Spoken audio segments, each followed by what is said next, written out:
greatest anxiety, sir, came with the scarcity of food. This was the biggest threat to the country. For months together, the nation tightened its belt. There were acute shortages. One state came to the rescue of the other. The government of India tried to come to the rescue of all the states wherever it could and wherever the need was the greatest. The position has fortunately eased considerably now, and we expect that the future holds promise of one of our best crops. A long term policy has been adopted.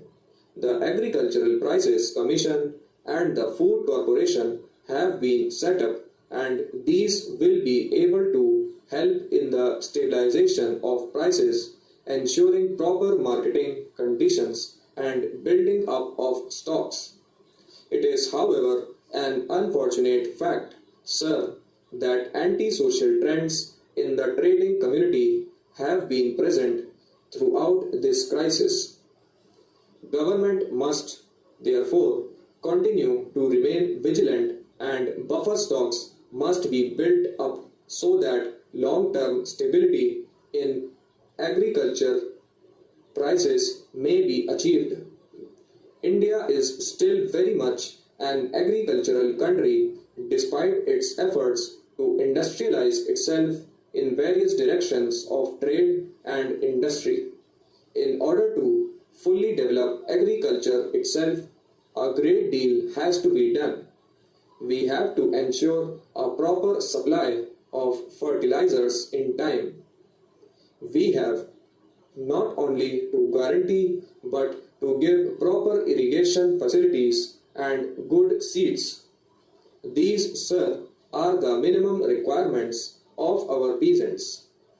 Actually, we have also to prepare our peasants and to educate them and to persuade them to accept new methods of agriculture.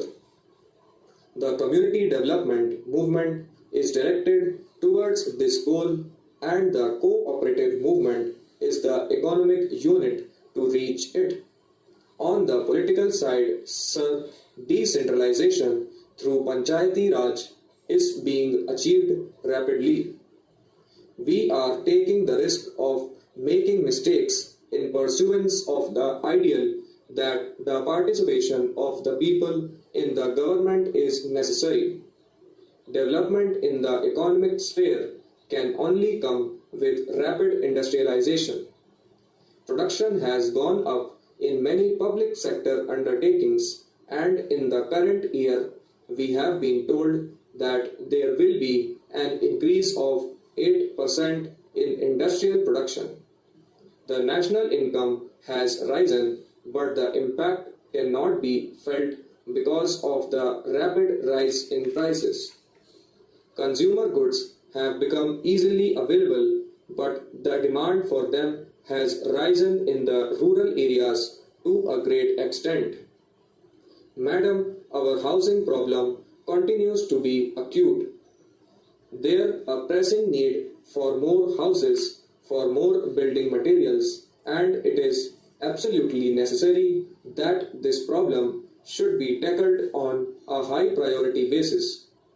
Ugly towns, narrow streets, slums from our cities, and hovels from our villages have to be cleared, and we should provide houses in which decent conditions of life are possible.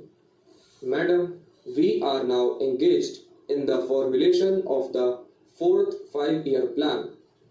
We have to ensure that each citizen of our country is guaranteed a decent minimum standard of life. Our social services must have one prime object: the abolition of want.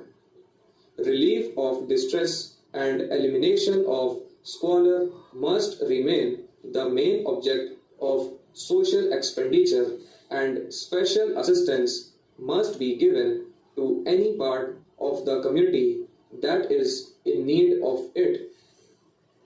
Unemployment, pauperism, old age, and lack of social amenities have to be dealt with. The first priority, madam, in any socialist country must be given to the poor, to the unfortunate, and the have nots. The community should be asked to give a helping hand in this great task of reconstruction, but in a country as backward and poor as ours, it is necessary for the government to provide the basic amenities that will raise the general status and standard of life.